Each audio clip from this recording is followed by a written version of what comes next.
Good morning. Yeah, that's a they them mug, just in case there is any confusion. It's time for my morning cup of joe. Oh, yeah, that's good. I actually used to be a bit of a coffee snob, if you'll believe it. See if I can get some ASMR on this. How was that? I used to have my big espresso machine and my milk frothers. And then one day I woke up and I realized I think I don't like this. I might be pretending. And that's okay to admit. There's a fucking big bitch ass ant. I'm gonna freak out. I hate ants. Get down. Get off my home. Get off of my home. I would never kill a bug. I'm just removing him. Not like from the earth. It sounds like I'm killing him. Anywho, I bought a $10 Walmart drip coffee maker. And that's when everything changed. This cup of joe. Let me get another sip in here. Yeah, there's another ant. What would happen if I freaked out right now? What would you guys do? What would anybody do if I freaked out right now? I didn't talk in my first video at all, not even for a second. That was not intentional. It's just kind of how things turned out. And it is just really, really awkward to make yourself known in that way, especially for the first time. And so I didn't. But here I am today. I look crazy. I look crazy. I'm fresh off the wake up. I'm still in my jammas. But I thought I'd open my mouth just to make sure that everyone knows that I can. Today's my second day off. I don't know what's in store for me. And the options are endless. Isn't that beautiful? I could do anything or nothing. I could sit around and think about how many things I could do and how I'm not doing any of them and then sweat for like 8 hours. Oh, I love doing that. I'm gonna enjoy my coffee. Get out of here. You're being intrusive. You've overstayed your welcome. It's really awkward. Should probably leave.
Guys, it's time to talk about books.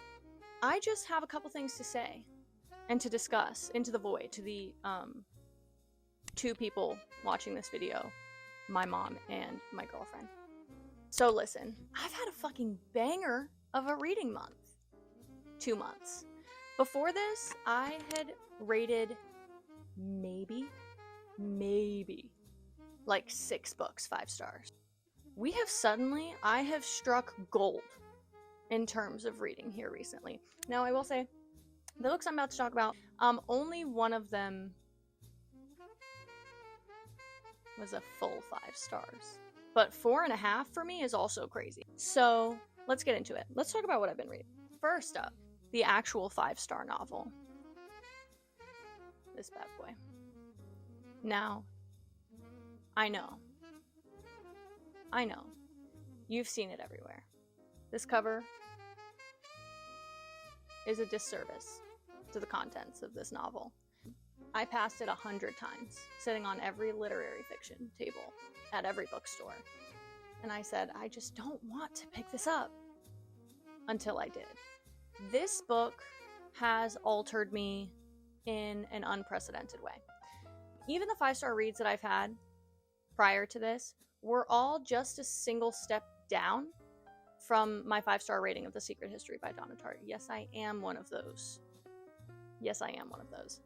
That is top 3 personality traits. I have a tattoo about it. Want to see? Hold on. See that? Yeah. That's how fucking serious this is. It says death conquers all. It's a bunny running away. If you get it, you get it. Sick. So everything has kind of come second to that. Until this book. This is so beautiful and so completely its own thing. Have never read anything like it, likely won't read anything like it again. Our main character here is essentially a piece of land, the North Woods. If you'll believe it, we follow this same wood from the time that settlers, first arrived to America, all the way till the literal end of time. End of perceivable time. With our only constant being the setting. If you don't have a deep and ineffable connection to nature, maybe this won't matter. Maybe this won't matter to you. And that's fine. Maybe if Mary Oliver is not your favorite poet, then this won't matter so much. However, to those of us who do view life through this lens, this is insane. Let me find a passage for you. I've struck gold. I've got just the thing here for you. I think this... Oh my god. Yes! Oh my god, yes. Sorry, I'm getting excited. Listen to this. The mist was drinking thick. The path was stony, serpentine, vanishing into a meadow like an illusion, before emerging, just as illusory, in the wet cowlick of a wind-blown field. Leaving the meadow, we entered a final grove of oak and chestnut. The land rose slowly, then steeply, and at the point of this inflection, I could see a little cabin, and I readied for another settler to tell me off his land. Or worse, I thought, registering the gathering evening, the silence into which the whistling boy had fallen. Perhaps my guide had scented more than a penny to be found on this stranger, and had led me to a brigand's den. And it would end here, in the dark woods, my pockets empty, a thief's stiletto in my heart. But still I followed. Drizzle became rain. I could barely see the bounding boy. At times I had but the dark parting through the ferns to guide me. I reached the cabin, most strange, this home of log and stone with wooden beams that once had held a roof now fallen. More ferns grew from the walls, vines curled around the broken wood, and asters bloomed amidst the rubble. But I did not have time to inspect it further, for the boy was whistling again, and I followed him past the cabin to the tree. So that might sound like, okay, he's in the woods. I'm sorry, were you even listening? I cried so many times. Essentially, I just realized I haven't even told you the plot. So essentially, we're following these woods, and every single passerby and or inhabitant that these woods see for all of time. Their stories and how everything is interconnected and how something from the last person has now affected the next person's life. And there's just no words to put to it. But I sobbed like a baby several times in the middle of this book and surely at the end. Incredible book. If I could read it for the first time, I would give my life. Next up. So I don't have a physical copy of this, unfortunately, to show you guys. I don't have much to say about this because I don't have much knowledge here. I've never read a sci-fi novel. I don't read fantasy either. You might see a couple of fantasy books here. most of them have not been touched, unfortunately. I don't know. I just can't get into them. I'm not a fantasy reader. I can get down with speculative fiction, but that's about as far as I'll take it, except for The House in the Cerulean Sea. That is a 5-star fantasy read. TJ Klune could not have executed that any better than he did. For the most part, I don't really read fantasy, and I've never read a sci-fi novel. So I read my first sci-fi here a couple of weeks ago, Project Hail Mary. You've heard of it. I know you have. You've seen it. Maybe you're not into sci-fi. You said, I don't know why I would read that. Well, you have to now, because I just said so. It is so heartwarming and so interesting for somebody who does not give a fuck about math or the science that it takes to get somebody to space. For some reason, I was able to comprehend logically maybe 12% of what this guy was talking about on this spaceship. I don't know what's going on. You could put any amount of numbers on this page, they will all mean the same thing to me. I'm just gonna believe you. However, the story was so beautiful and like nothing I had read before. Now, I will say, I did some research. This has like a 4.5 on Goodreads. Let me say, that is not an easy score to get. I made the mistake of going on Reddit and seeing what everybody thought on Reddit, and a lot of the sci-fi snobs said that it was too convenient and that the ending was, well, I won't tell you. They weren't too pleased with it. However,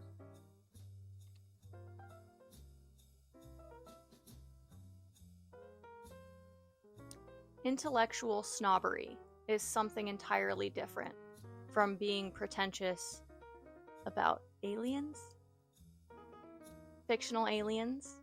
I can get a little pretentious in regards to literary fiction, poetry, the classics. You will not catch me talking shit about a sci-fi novel in that same way. I just don't have that specific superiority complex, and so I can't relate to it. But if you're really, really, really into sci-fi, maybe it's not smart enough for you. If you maybe just don't care about that much, it is fantastic. 4.5 stars, not a full 5, just because I know it's not going to become a piece of my personality for the rest of my entire life, which is a requirement for my 5-star reads. But it was really, really good. So check that out. Next up, I read Martyr by Kaveh Akbar, and this was beautiful. The prose was incredible. It's so literary. It is about this Persian man who immigrated here when he was a very young child, much like myself, and kind of grapples with his connection to his homeland, if you will. My camera just randomly stopped recording. Like, why does everybody hate me so much? He's a poet. He's an addict. He is an orphan. How old? What's the age limit to be an orphan? Because he's in his 20s and he doesn't have any parents. But anyway, he doesn't have parents. And he is obsessed with the idea of martyrdom and death having meaning. So he decides he wants to write a book about it. And there is a woman doing an exhibit in a museum. She is also Persian, and she's dying. She is dying of cancer rapidly. And she's decided, because she is an artist, that she wants to spend the rest of her life in this museum talking to people who want to come to the museum and ask her anything they want and talk about death in a way that is very relevant to her, obviously, and not shying away from the conversation. This book got crazy, but just in a very general sense was so beautifully written. It's like I've never had an original thought, essentially, is what I'm trying to say. There are so many passages in this book where he's talking about something so specific and seemingly personal to him. How do I relate to that so much? And also being said in a way that I could never think to word something. It's just really great. This is also a 4.5 star. A little bit of an ambiguous ending. I've decided what I think it means, but I have no way of knowing that that's true. Yeah, just really, really, really good. This is not something I would typically pick up either, just because the synopsis was a little bit vague, and so I didn't really understand what was going on entirely, but feeling glad that I did. As for my current reads, Yeah. So Mary Oliver, another one of my top 3 personality traits. If you know me, you know my obsession with Mary Oliver. It has, so far in my life, revolved solely around her poetry. I have not picked up Upstream. I've had this copy for probably about 3 years, and I have been waiting for the perfect time to read it. I needed it to be spring. I needed my life to be okay. Every single time I picked it up and decided it was time, it was not time. And so I put it back down because this feels like it's very special. I am about, I would say 1/3 of the way in. It's Mary Oliver. It's beautiful. It's incredible. Not super enjoying the very graphic and detailed descriptions of skinning and gutting fish, but alas, it can't all be perfect, you know? So this is wonderful. Obviously not done with it. Very excited to pick it back up. It's spring. It is so spring. And then lastly, and this is something I'm a little conflicted about. I don't think that I'm far enough in to really be conflicted. This is Wild's Dark Shore by Charlotte McConaughey. This was my book of the month, I think last month maybe. And I heard a lot of good things about this from people whose opinions I trust. I don't know that I'm feeling it. This book's appeal to everyone that I've heard speak about it is that it's kind of a literary thriller, which, yeah, that's my dream. That's everything I need in a book. It's not giving literary to me. It's not falling too far from like a Frida McFadden, which, oh my god, that's a thriller. Another thing I'm not going to be pretentious about. I have Frida McFadden. I don't know where she is, but here, 2 Frida McFaddens. Enjoyed them both, to be totally honest with you, but not in a deeply intellectual way, not in a way that's going to stick with me or that means anything particular to me. I forgot what those books are about. So I am feeling a little bit disappointed in the way that this book is going for me, just because it's not what they said it was going to be. I have a pet peeve with thriller books. Oh, what book was that? Wait. There was a book that was so horrible because every single, I'll never be able to figure out what it was, but every single chapter ended with some like gotcha line. Like she knew she ate, as the kids say, of just like weird metaphors, and like she's like trying to like, I don't know, I hated it. This book had one of those and it kind of threw me off. And let me read it to you because I quite literally underlined it and said corny. So here we have the end of a paragraph, the second to last paragraph in this chapter. So we are about spatially 2 inches away from the end of this chapter, which is then half of a page completely empty. So we didn't have to do a line break here. The last sentence of that paragraph is, even before she learned that there is a different kind of fear from the one you feel when you hold your breath. Boo! Boo! And that, obviously, you don't know the emotional tie-in or like what that is in reference to in the book. Girl's really good at swimming. Got good at holding her breath. It's really not that serious. Just hate the like, gotcha! Hate that. Then we have the actual last paragraph of this chapter, in which the last lines read, "But she isn't frightened of the dead. It is only the living who have the power to harm." Girl, I can't with shit like that. Unfortunately, I can't. It's corny. It's overdone. I would have been obsessed with it when I was in middle school, but as an adult reader who came into this thinking that it was literary, a literary thriller, that's not doing what I needed to do for me, unfortunately. It just feels very surface level. It feels very like, yeah, I just ended that chapter. Yeah, I just ended that chapter with a bang. You didn't. So, as harsh as I sound, I'm not trying to. I think this book could turn out good. It's very atmospheric, I'll give it that. And it is based around a storm. That shit is everything I need in a book. A little bit spooky. There's a big storm happening. I am in it. I am in it. Almost all of my, as you can see, I have hella thrillers here. Almost all of these are based somewhere where there's a very strong sense of setting and nature and often a storm, because I'm obsessed with that. So it does have that element, which I enjoy. It is a very interesting story as well.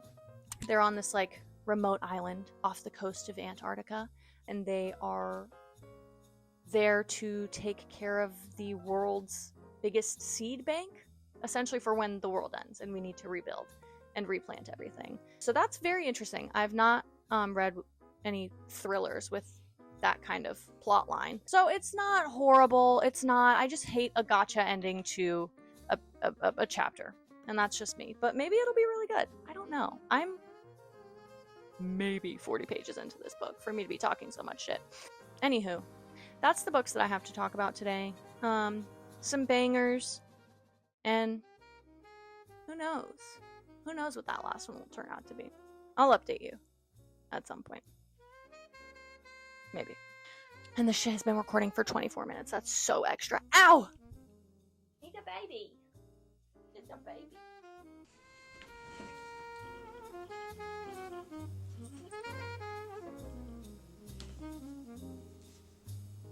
Mm-hmm.